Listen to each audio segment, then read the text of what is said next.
A gente vai agora para o nosso tempo de reflexão, e para começar essa conversa juntos, eu queria te convidar a abrir comigo lá na Epístola a Tito, no capítulo 3. A gente vai fazer a leitura de todo o capítulo 3 da Epístola de Tito. À medida que você encontrar Tito capítulo 3, fique de pé para que a gente faça essa leitura juntos.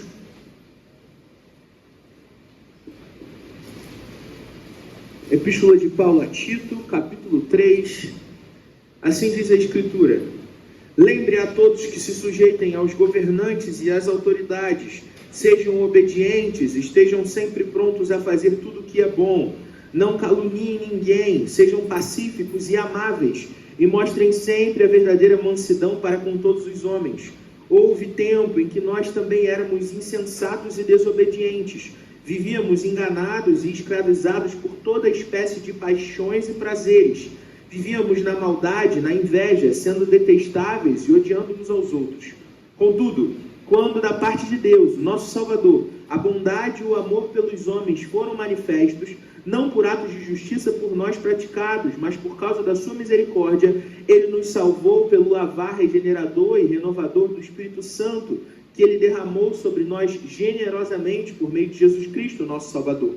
Ele o fez a fim de que, justificados pela sua graça, nos tornemos os seus herdeiros, tendo a esperança da vida eterna.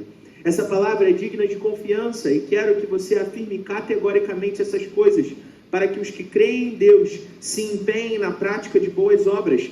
Tais coisas são excelentes e úteis aos homens. Evite, porém, controvérsias tolas a respeito de genealogias, bem como desavenças e brigas a respeito da lei, porque essas coisas são inúteis e sem valor. Quanto ao que provoca divisões, após adverti-lo pela segunda vez, rejeite-o. Você sabe que tal pessoa se perverteu e está em pecado, por si mesma está condenada. Quando eu enviar Ártemas e Tíquico até você, faço o possível para vir ao meu encontro em Nicópolis, pois decidi passar o inverno ali. Providencie tudo que for necessário para a viagem de Zenas, o advogado, de Apolo, de modo que nada lhes falte. Quanto aos nossos, que aprendam a dedicar-se à prática de boas obras, a fim de que supram as necessidades diárias e não sejam improdutivos. Todos os que estão comigo enviam saudações. Saudações àqueles que nos amam na fé. A graça seja com todos vocês. Amém. Vamos orar? Senhor Deus, nós te agradecemos pela tua palavra, aberta nesse tempo, entre nós, no nosso meio. E te pedimos, Jesus, que nesse momento que nós vamos nos dedicar a ouvir a Escritura, que nós possamos ter os nossos corações abertos para que a semente do Evangelho possa frutificar em nós. Senhor, nos transforma com a tua palavra, nos faz gente refeita à tua imagem e à tua semelhança. É o que nós pedimos no teu santo e poderoso nome, Jesus. Amém e amém. Os irmãos podem se sentar.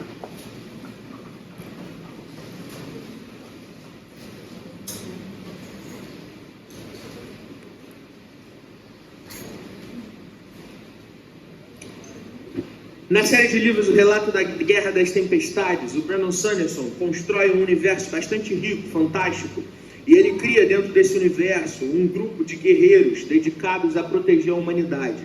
Ele chama esses guerreiros de Cavaleiros Radiantes. Os Cavaleiros Radiantes, eles ganham os seus poderes através da vinculação com os Prenos, que são seres poderosos que existem naquele universo e que dão habilidades para esses humanos que eles escolhem para lutar em favor do resto da humanidade. Para que essa união com os Esprenos funcione, esses cavaleiros precisam dizer ideais. Esses ideais fundamentam os juramentos de cada uma das ordens. E existem 10 ordens, com um ideal compartilhado por todas elas: vida antes da morte, força antes da fraqueza, jornada antes do destino. A ideia é a seguinte: antes de pensar na morte, é preciso pensar na vida. Os cavaleiros são convidados a preservar a vida. A força vem antes da fraqueza, porque embora a fraqueza seja uma realidade da humanidade, aqueles que são fortes são convidados a cuidar daqueles que são fracos. A jornada vem antes do destino, porque os fins não justificam os meios. Conseguir uma vitória pelo caminho errado é ser derrotado, porque a jornada importa muito mais do que o lugar aonde se chega. Mas existe dentro dessas ordens, uma delas, os corredores de vento, que tem outros 2 ideais. que são bastante importantes e que dizem o seguinte: o segundo ideal dessa ordem é: eu vou proteger os que não podem se proteger sozinhos. E o terceiro ideal é: eu vou proteger até aqueles que eu odeio, se isso for o justo e o certo. Existe um personagem muito importante na história, que eu não vou dizer quem é para evitar spoilers, se alguém tiver interesse de ler depois, que é um corredor de vento. Ele presta esses 3 juramentos. Ele jura proteger os que precisam. Ele jura proteger até mesmo aqueles que ele odeia. No entanto, o desejo de vingança no coração dele faz com que ele quebre esses ideais. Ele quebra o juramento, perde o seu espreno, perde os seus poderes. Se vê então abandonado e agora ele não sabe o que fazer diante da realidade da perda desse ser que o dava poder e que era um amigo, era uma amiga, alguém que caminhava ali com ele. E quando ele descobre que isso aconteceu porque ele quebrou o juramento que havia feito, então ele se encontra perdido. Nesse mundo, para se tornar um radiante, você precisa de uma nova conduta. Sua vida não é mais orientada pelos seus próprios desejos, mas pelos juramentos que você fez. Os ideais importam. Proferir os ideais não é o suficiente. Viver os ideais, encarnar os ideais, é o que faz de alguém um radiante ou não. E hoje, sobre o que a gente vai conversar, a gente vai ver que a gente encontra algumas pontes de contato aí com essa história dos cavaleiros radiantes. Esse texto que a gente leu, está lá na Epístola de Tito, né? É uma carta bastante pequena que a gente tem ali no Novo Testamento, são apenas 3 capítulos. A gente leu o 3º capítulo inteiro, né? A gente viu lá a saudação final de Paulo. E Paulo escreve essa carta para esse cooperador do seu ministério, Tito, né? De quem a carta leva o nome. Tito estava na igreja em Creta e foi levado ali por Paulo. Paulo o deixa ali como um cuidador daquele rebanho, enquanto Paulo segue no seu exercício missionário. E Paulo escreve essa carta para orientar Tito sobre como ele deveria cuidar daquele povo que está ali debaixo do seu pastoreio, né? Paulo vai falar sobre problemas que a gente já encontrou em outras epístolas, né? Por exemplo, a questão dos judaizantes e dos falsos mestres e das facções que começavam a surgir ali na igreja do primeiro século, mas ele também vai falar sobre como os crentes precisavam viver nas várias esferas da vida, né? Então, lá no primeiro capítulo da epístola, a gente vê Paulo falando da vivência na igreja, sobre como os oficiais deviam ser, sobre como devia ser o exercício do ministério dentro da igreja.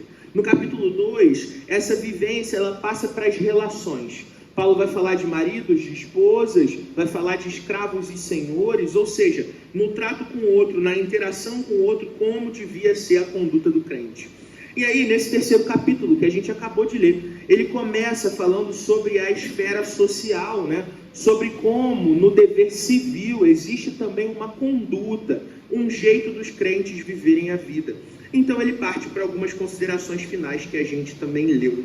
A epístola tem uma grande ênfase, que fica fácil de perceber só de bater o olho. Paulo fala sobre a importância dos crentes realizarem boas obras. Isso é parte importante daquilo que a gente vai conversar hoje. Eu quero te convidar a deixar a sua Bíblia aberta para que a gente possa juntos caminhar pelo texto e entender o que o Senhor quer ensinar para mim e para você. A gente vai começar relendo lá os versos 1 e 2 para entender do que Paulo está falando. Verso 1 começa assim: lembre a todos que se sujeitem aos governantes e às autoridades, sejam obedientes, estejam sempre prontos a fazer tudo o que é bom. Não caluniem ninguém, sejam pacíficos e amáveis, e mostrem sempre verdadeira mansidão para com todos os homens. Paulo fala sobre uma nova conduta dos crentes que é global. Quando a gente olha a carta como um todo, a gente percebe isso claramente. Nós fomos chamados, e esse povo estava sendo chamado a uma nova existência que não estava circunscrita ao espaço da igreja, mas que os acompanhava em todas as áreas da sua vida. É por isso que mesmo a sujeição às autoridades civis importava, porque o Evangelho os convidava a uma nova vida marcada por uma transformação que era global, extensa, plena. A família, o trabalho, a igreja, o governo, tudo isso vai ser afetado pela maneira como os crentes devem viver o Evangelho. Todos os crentes, então, devem caminhar na direção de serem plenamente refeitos. Essa transformação do Evangelho, ela não abarca partes da existência, mas a existência como um todo e na sua essência. Mas a pergunta que a gente pode se fazer é por quê? Por que ter contato com o Evangelho significa essa transformação de vida? Por que isso importa? Porque uma nova existência importa. E Paulo então começa a contar uma história para explicar a razão da necessidade dessa vida refeita. No verso 3, a gente encontra o apóstolo dizendo assim: houve um tempo em que nós também éramos insensatos e desobedientes. Nós vivíamos enganados e escravizados por toda espécie de paixões e prazeres. Vivíamos na maldade e na inveja, sendo detestáveis e odiando uns aos outros. A história que Paulo começa a contar é uma história que fala primeiro do nosso estado anterior. Antes nós estávamos perdidos, e tem duas características aqui que se destacam e que se destacaram enquanto eu estava preparando essa nossa conversa aqui. A primeira delas é que essa existência anterior ela é movida pelas paixões. Há um desejo de se fazer o que se quer. Portanto, as minhas paixões me encaminham na direção daquilo que se torna minha conduta. As minhas atitudes, então, são um reflexo das coisas que eu apaixonadamente desejo. Esse movimento que é originado nas paixões leva a uma existência completamente desassociada do que é bom, porque as nossas paixões são, por natureza, caídas, maldosas. E há, então, o resultado, uma dedicação deliberada ao ódio, uma conduta uns com os outros marcada, então, por esse ódio que permeia o coração humano. Mas aí, essa história começa a ganhar novas características quando Paulo começa a relatar o plano de salvação de Deus. Versos 4 a 7, o texto diz assim: contudo, quando da parte de Deus, o nosso Salvador, a bondade e o amor pelos homens foram manifestos, não por atos de justiça por nós praticados, mas por causa da sua misericórdia, ele nos salvou pelo lavar regenerador e renovador do Espírito Santo, que ele derramou sobre nós generosamente por meio de Jesus Cristo, nosso Salvador. Ele o fez a fim de que, justificados pela sua graça, nos tornemos os seus herdeiros, tendo a esperança da vida eterna. Ou seja, aqueles que antes estavam movidos pelas suas paixões, fundamentados no ódio, agora foram lavados, não pelos seus atos de justiça, mas pelo derramar gracioso e generoso do Espírito Santo sobre todos aqueles que receberam Cristo Jesus. Eles são, então, refeitos e tornados agora herdeiros pela justificação, coparticipantes da herança de Cristo nos céus, porque o Espírito de Deus que agora neles habita, os transforma e os coloca nesse espaço de herdeiros de Deus. Há uma profunda transformação, então. O raciocínio lógico, antes movidos pelas paixões e fundamentados no ódio, agora movidos pelo Espírito de Deus e marcados pelo mesmo amor generoso do qual foram alvos e, portanto, orientados por esse amor. E é por isso tudo que a gente encontra a razão da vida do crente necessariamente ser marcada pelas boas obras e pelo exercício daquilo que Deus o chamou a fazer. O verso 8 diz assim: essa palavra é digna de confiança e quero que você afirme categoricamente essas coisas, para que os que creem em Deus se empenhem na prática de boas obras. Tais coisas são excelentes e úteis aos homens. O empenho, então, em fazer boas obras é o resultado natural de um coração que foi alcançado pela justificação de Jesus Cristo e agora responde com empenho na prática dessa vida mudada pelo Evangelho, transformada pelo Evangelho. E Paulo orienta a Tito que ele afirme categoricamente essas coisas. Portanto, essa não é uma parte acessória do discurso de Tito. Tito não devia pensar sobre talvez falar sobre isso, mas a afirmação da obra de redenção deveria ser aquilo que Tito mais prezava, para que então o povo de Deus pudesse passar a se dedicar às boas obras. E aí, Paulo, no versículo 9, começa a falar do contraponto dessa existência. Se por um lado, aqueles que antes estavam perdidos foram salvos por Cristo, tornados herdeiros e agora têm uma nova forma de viver, uma nova conduta, eles não podem praticar uma série de coisas. E aí ele vai começar dizendo assim no versículo 9: evite, porém, controvérsias tolas a respeito de genealogias, bem como desavenças e brigas a respeito da lei, porque essas coisas são inúteis e sem valor. Quanto ao que provoca divisões, após adverti-lo pela segunda vez, rejeite-o. Você sabe que tal pessoa se perverteu e está em pecado, por si mesma está condenado. A gente percebe então que essa orientação que Paulo está fazendo não é para os perdidos, mas para aqueles que supostamente foram alcançados pela fé, mas que ainda que alcançados pela fé, seguem vivendo uma vida que não parece fazer muito sentido. Essa galera então, supostamente recebeu o Espírito de Deus, mas quando tem de viver para Deus, quando tem que responder com uma conduta marcada por transformação, passa a ser de novo movido pelas suas próprias paixões. Procura então discussões que são inúteis e tolas. Começam a debater a lei, os fatos antigos, as genealogias, como se essa suposta erudição os colocasse numa posição de privilégio, quando na verdade Paulo está chamando isso de tolice. É de novo um movimento das paixões do coração, é ego entrando na história. Mas para além disso, Paulo fala daqueles que começam a criar divisões entre o povo de Deus. Gente que supostamente alcançada pelo Evangelho continua fundamentada no ódio e não no amor. E agora, ao invés de unir a congregação, ao invés de unir o povo de Deus, cria rachas e divisões quando puxa para si o poder, ou o conhecimento, ou tudo mais. E o que Paulo está dizendo é, essas discussões todas, elas são, além de tolice, inutilidade. Para nada serve. Para nada serve. Pratiquem as boas obras e não vivam dessa maneira. Mais ou menos a ideia do apóstolo é a seguinte: se vocês estão de fato vivendo totalmente para Deus, como deve ser a conduta dos filhos de Deus, então vocês não vão ter nem tempo para esse tipo de coisa. Aquilo que não importa fica de lado, porque não importa. E não tem por que se gastar tempo com o que é inútil e tolo.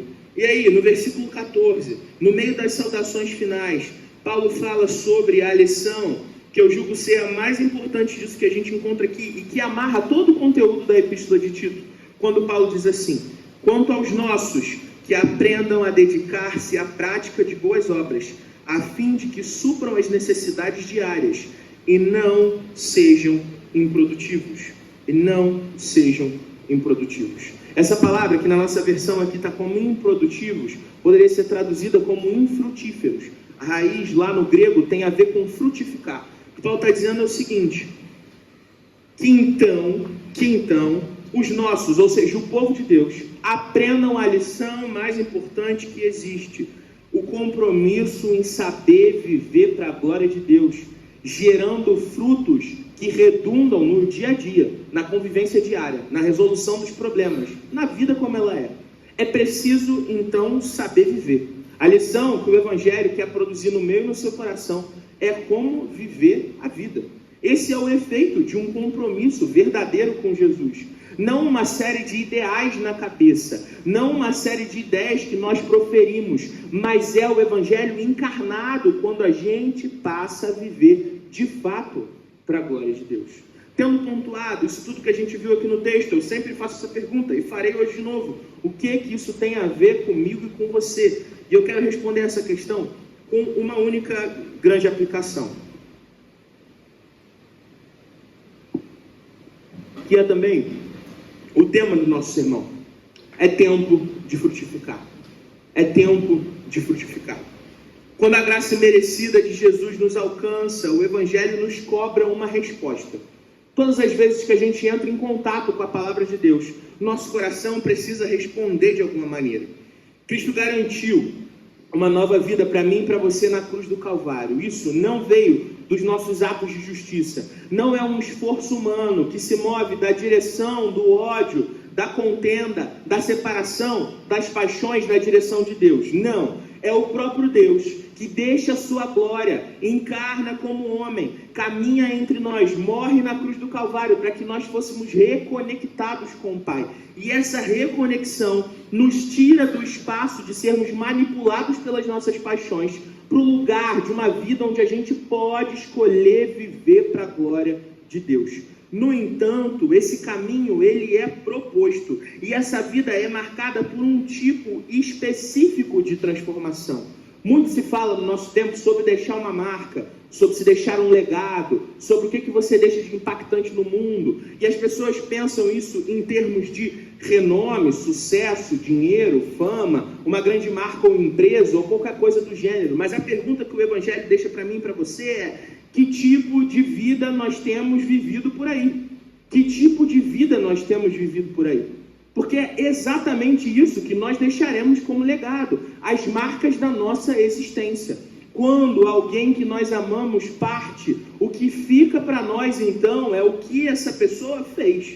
E pode ser que num primeiro momento a gente até cai num lugar de romantizar, mas pessoas difíceis que deixam legados ruins vão ser sempre marcadas por isso. A gente vai acabar olhando para trás e percebendo essas coisas e não vai ter muita coisa boa para dizer. A gente pode até fantasiar, às vezes a gente faz isso, mas a realidade nua e crua é que pessoas reais deixam legados reais. Esses legados não serão de perfeição, mas os crentes são chamados à vida abundante, e essa vida abundante é necessariamente separada e transformada pelo poder do Evangelho. Isso não significa que dar frutos quer dizer que a gente vai o tempo inteiro escolher a melhor coisa possível, fazer a coisa mais certa que existe, ter o melhor pensamento, a melhor fala e a melhor decisão. Porque se fosse assim, a gente seria Jesus e não a gente. A realidade é que quando a gente vai viver a vida, a gente vai continuar pecando, eventualmente isso vai acontecer. Mas frutificar é um imperativo para os crentes.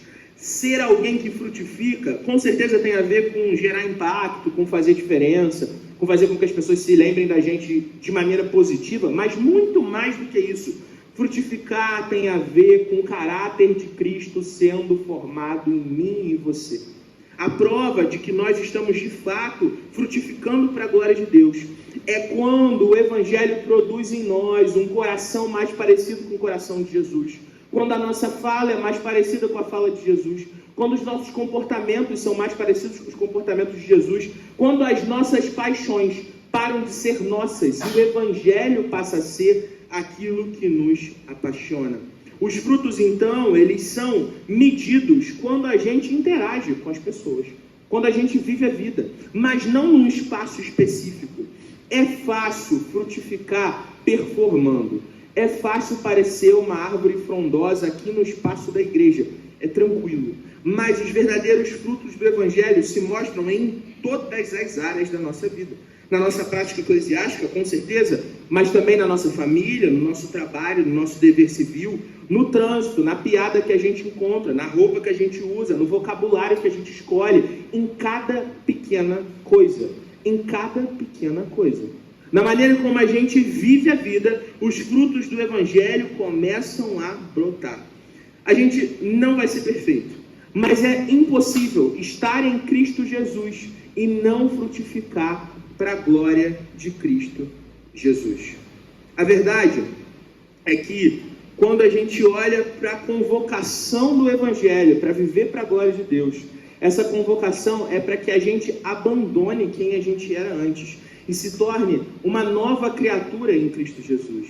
Essa transformação, ela é ontológica, ela tem a ver com o nosso ser. Cristo está reparando os efeitos do pecado em nós. Mas essa transformação também é muito prática. Tem a ver com a maneira como eu e você vamos viver a vida. Se a gente fala de um evangelho que nos alcançou, mas na hora que a gente põe o pé na vida prática, a gente vive segundo as nossas próprias vontades, então nada aconteceu, nada mudou. O evangelho não chegou até o nosso coração. Um cavaleiro radiante que trai os seus ideais, ele perde o seu espremo e, portanto, os seus poderes. Se comprometeu com uma ideia, com um juramento, e quando ele não encarna esse juramento, quando ele não vive esse juramento, então ele é punido e ele perde aquilo ali. Se ele não vive de maneira adequada a posição que ele recebeu gratuitamente, ele pode cair dessa posição. Mas com o crente isso é diferente. Com a gente a coisa acontece de uma outra maneira. Afinal de contas, a nossa vida marcada pelas boas obras não é aquilo que nos garante a salvação. Não é o nosso esforço em viver uma vida dedicada a Deus que faz com que nós sejamos salvos. Viver sem frutificar não vai te fazer perder a união com Cristo. Antes disso, a verdade é que uma vida que não tem frutos pode apontar para uma realidade ainda mais assustadora, de que talvez você nunca esteve conectado a Jesus. O fato é que a nossa existência precisa ser marcada por frutos, porque é isso que acontece com todos aqueles que estão bem firmados em Cristo Jesus. Frutificar não é fazer tudo certo. Frutificar é uma vida que se esforça na prática das boas obras. Paulo escreveu para Tito, e o Senhor fala para mim e para você nessa manhã.